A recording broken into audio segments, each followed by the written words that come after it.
Well, this is awkward. I'm gonna be honest with you, I wasn't expecting to make another My Hero video until the series is over. But holy shit, I really need to talk about this latest chapter because what the fuck? So spoilers for the My Hero manga, and a warning for a lot of unscripted salt and vinegar because, God, this chapter has me feeling a lot of things and very few of them positive. So let's just immediately go talk about it. No preamble. Let's go. So Bakugo died. Everyone clap. That was a pretty cool moment. I'm gonna be completely honest. I didn't think it was fantastic. I thought that it suffered from the fact that Bakugo had not really gotten a lot of spotlight and that his characterization had been a little shoddy for the last tens of chapters, but nonetheless, this was a pretty cool moment and a sweet send-off to the character. Of course, the moment a character dies in a shonen battle manga, you immediately start asking, how is he gonna get back? Because unless we see the body literally disintegrate, they're not really dead. But considering we are at the end of the story now, this being the final arc, people had hope, and even I had a little hope. Maybe this could be a really cool send-off to one of the most important and popular characters of the manga.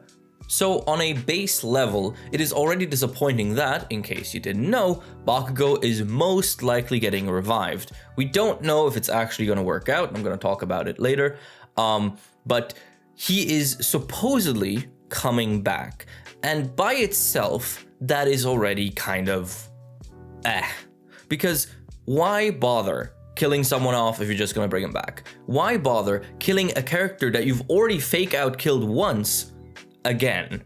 Like, I'm just trying to figure out the thought process here and how this would further work within the story, because at this point, you have completely destroyed any sort of stakes, any sort of seriousness when it comes to the mortality of your characters. Because here we have a character who has literally been stabbed, killed, destroyed twice over now, and he's just fine.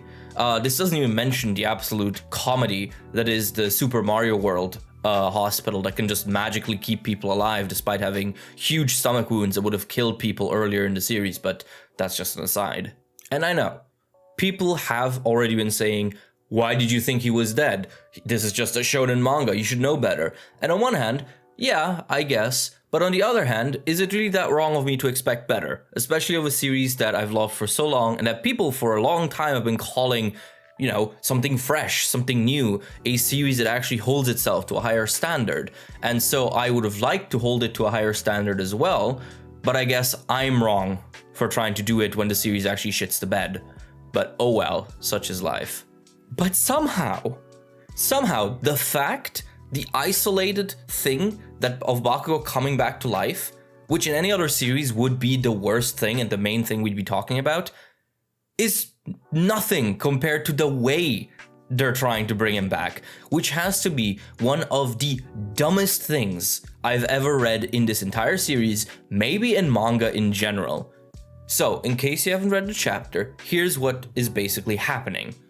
Bakugo died because, through his fight with Shigaraki, his heart basically exploded and tore apart. So now he's, well, dead or dying. We're not completely sure on that either. His heart has stopped because it's in pieces. And Genist is trying to fix it, but he seemingly can't. And out of nowhere, Edgeshot, a character who has been in maybe 20 chapters in total for the entire series, comes around and goes, buddy, I will turn myself into string and then affix myself to his heart and fix it and pump it manually for him, therefore becoming his heart, in the process killing or otherwise destroying myself. Let's leave the actual mechanics of this to the side for a moment, and that's a massive aside, but we'll get to that. And let's just talk about Edgeshot. So, why the hell is the guy who's gonna save Bakugo this absolute nobody? This guy who has had no backstory, no relevance to the plot, has talked to Bakugo a single time, and has basically been a complete non-entity for the entirety of the story. My Hero has done this before, taking someone who was very much unimportant and throwing them into the limelight and making them important out of nowhere. And that by itself is a cool thing when it is paired with the adequate amount of supportive writing. Think about how he turned Kirishima from a side character into someone who could very well be part of the main cast, because he did this by using elements like backstory, elements like plot relevance, continued popping up in the story, in the narrative, to make him feel more important than he was at the start. Compare that to here with Edshot, where, hi, I have never mattered, but I'm here to save the day by killing myself, and also here's a single panel of my backstory because please be sad and please clap. It feels incredibly disingenuous and kind of bizarre to have this random guy just suddenly be the guy who saves the day. And people have already been saying, and will certainly say under this video, that, oh, but Oceaniz, My Hero is a story about heroism, about the nobodies that step up and meddle in other people's affairs for no other reason other than they looked like they needed saving. So why are you upset about it now? And the answer to this is another question. If that theme is really everything that matters, why even bother with Edshot? Why should it then not have been a random new unnamed character with a revival ability? Here is John Reviver, who has the ability to bring someone back to life once at the cost of his own life. He comes in, talks about how heroism is about saving others even when you don't know them, kills himself, Bakugo is back alive, and the guy is never mentioned again. If the theme of heroism from nobodies was all that mattered, then you should have no problem with this story beat, right? But you would, because it's unsatisfactory, random, contrived, and most of all, dumb. And that's exactly the category this Edshot shit falls into. It's not that the theme of heroism coming from anywhere is not cool, but the problem is that you need to make it work not just on a thematic level, but on a character level. This is a written piece of fiction, and thus an author has control over each and every part of it. And when you have a scene where your deuteragonist is going to be brought back to life, which is a huge deal and a huge stretch within the fiction of your story anyway, because My Hero has made such a big deal out of injury and death, you need to tie it into something pretty profound and affecting and engaging. You can't just go, oh well, a random guy saved him, hooray for heroism, because that is just not satisfactory. Again, Edshot didn't need to be Bakugo's best friend or whatever, he just needed to be an actual character. This is even more frustrating when Best Jeanist is right there, a guy who actually has a relationship with Bakugo. Now, I would say Best Jeanist is by himself even not enough at this point. We haven't seen enough of him with Bakugo, but the fact that they had this internship and that Jeanist was so invested in Bakugo becoming a better hero would have been pretty good to then have this tie into how he would save Bakugo and how he would sacrifice himself. But no, instead is this complete random character that we haven't seen in ages and have frankly never seen do anything impactful or interesting. And he just comes in and gets this absolutely ridiculous power-up, I don't even know if you want to call it a power-up or just a weird power application, and goes, don't worry bro, I got this, tell my wife I love her. So now that we're here, let's talk about how exactly he plans to revive Bakugo. Edshot's quirk, Fold a Body, allows him to turn himself into string, and then control himself and go around surfaces, flatten himself against walls, and yes, even enter people's bodies. We have seen him do that before. The problem is that all we've seen him do ever is pierce people's bodies and then knock them out by piercing a vital organ or whatever. That's, believable based on what we know about his quirk. But the idea that he's now gonna turn into a bunch of strings that will perfectly replace the rest of Bakugo's heart and make it pump, especially when the heart wasn't like dissected surgically and you know exactly which parts are missing, but it exploded randomly, that's a little, dumb. That's actually very dumb. Because, A, how does Edshot even know how to do this? How does he know he can do this? Because he says that he cannot come back from this. This is in general the problem with abilities that activate only by killing yourself, because in fiction, they are often a crutch that asks you to not ask too many questions. The prime one being, how the hell do you figure that one out? So presumably, what a lot of people are assuming is gonna happen, and what I believe also is the most likely way this is going to be explained, is that Edshot is going to just turn himself into a mass of strings within Bakugo's body, which will then allow Jeanist to form them into the heart shape. and then Deadshot, somehow, either still alive or posthumously, will start pumping the heart. But again, this doesn't save it from being incredibly stupid. Because why would Best Jeanist know which places of the heart to replace? And how would a heavily damaged, injured, or maybe dead Deadshot pump Bakugo's heart exactly right to keep him alive? Not to mention, what about the destroyed nerves, the ribs, the other injuries Bakugo has? Just repairing his heart is not going to stop him from dying at this point, especially since he's been dead for at least a minute or two now. But also, really? You had this ability up your sleeve the entire time, this big ace in the hole with your childhood friend that can literally bring people back from the dead, apparently, and the first time you choose to use it is on a kid? You know, you've had other heroes get injured and maimed in ways that were pretty brutal and not quite as bad. And you chose to be like, no, I'm just gonna sacrifice myself to replace this dumb kid's heart? And again, I know the counter arguments already that, oh, it's established, you can go into people's bodies, yada yada. Look, piercing an organ to knock someone out and trying to replicate the broken parts of an organ and then having it function perpetually and accurately are two very different things, and I simply do not accept that you can equate them. This is a completely out of nowhere ability that Deadshot has that only relates to his power set very marginally, and thus it is something we call a dumb plot contrivance. Not to mention, it is paired with one of the cheapest and most dishonest ways of handling a character I have seen in this series.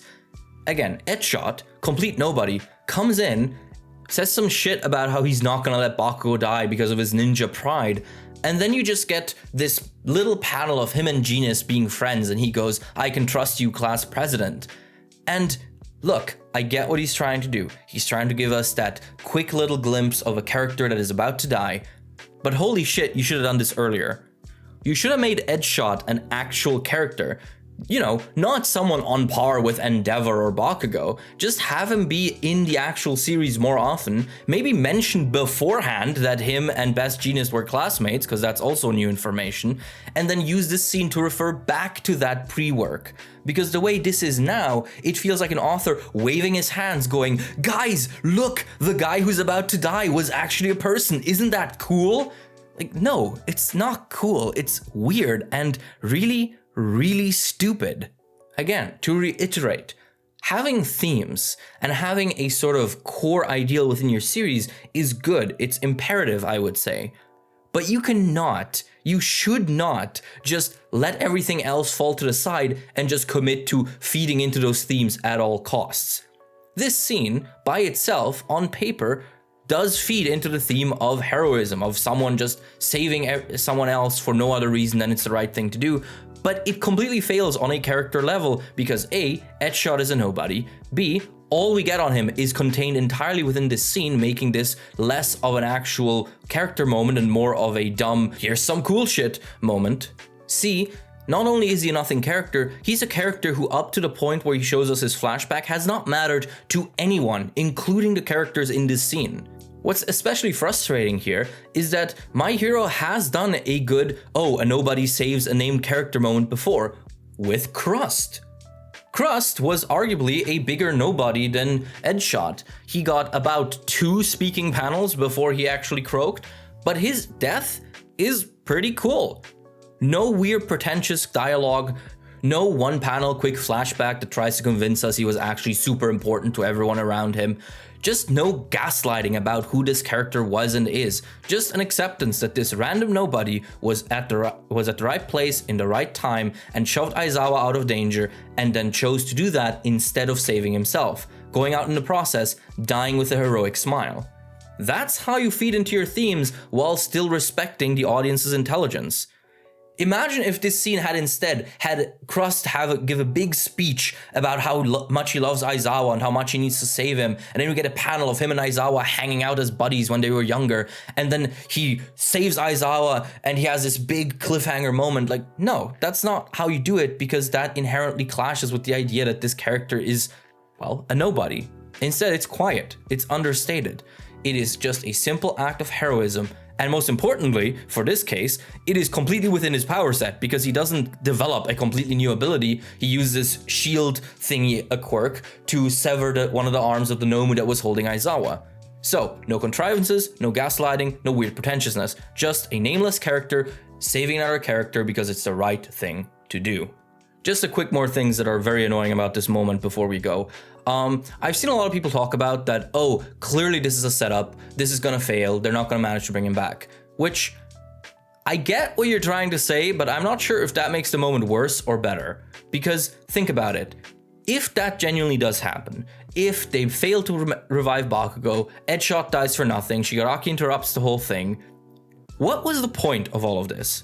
What was the point of this entire song and dance about, oh, I'm gonna become his heart, and oh, look at me, I'm such a hero, if it's just not gonna go anywhere? It's dead weight to the story in that case. It's wasting our time. And it characterizes My Hero, further characterizes it, I should say, as a story that has now completely given up on trying to be elegant in its storytelling and is simply concerned with doing cool shit for cliffhangers to drive up reader numbers. I don't think that's a better outcome than if this works. I think they're both about equally shitty, because if this works, congratulations, all stakes and all believability of the story is completely gone. If it doesn't work, congratulations, you've wasted everyone's time and pretty much confirmed to everyone that you're not actually concerned with making a good story, you just want cool cliffhangers that lead absolutely nowhere. And if it does work, if they really manage to pull off a highly risky revival in the middle of the war while the big boss is right in front of them, holy shit, does it make the heroes look like idiots and the villains look incompetent. Because how the hell are you as Shigaraki gonna let this happen? And how the hell do you as Edgeshot look at where you are and think, yeah, this is a good idea, let's do this? There's just so much dumb shit happening in this scene that it's kind of baffling, but I'm also really happy that it happened. The reactions I've seen over this weekend have definitely confirmed to me that I am not insane. This story has gotten worse. And I am very glad that we have a moment like this that really perfectly encapsulates just how dumb this series can get at times. A major character dies and is then revived by a nobody character getting a random power-up and dying in the process in order to have him be revived again is a perfect metaphor of how My Hero has been written for the last 2 or so years. And while that does suck, I think I've just grown to accept it. As I said, I wasn't really planning on making another video on My Hero, but, you know, this was too good to pass up. Anyway, thank you for watching and thank you for putting up with my bullshit. As I said, I am just in awe at this series at this point, so I really am sorry that I keep bringing down the vibe, but this is a series I loved for so long, and seeing it go down this road has drained me. But either way, thank you for your support, and a special thank you to all our patrons, of course, including Fiction Ape, Cini, Eric Nelson, Gio, Jameson Tate, Jostua, Ludenther, Mr. Meander, Paracha, Peros Coco, Project Iceman, That's Just Ash, and Wisdom Minari. I'll see you all around, and I hope you have a good week.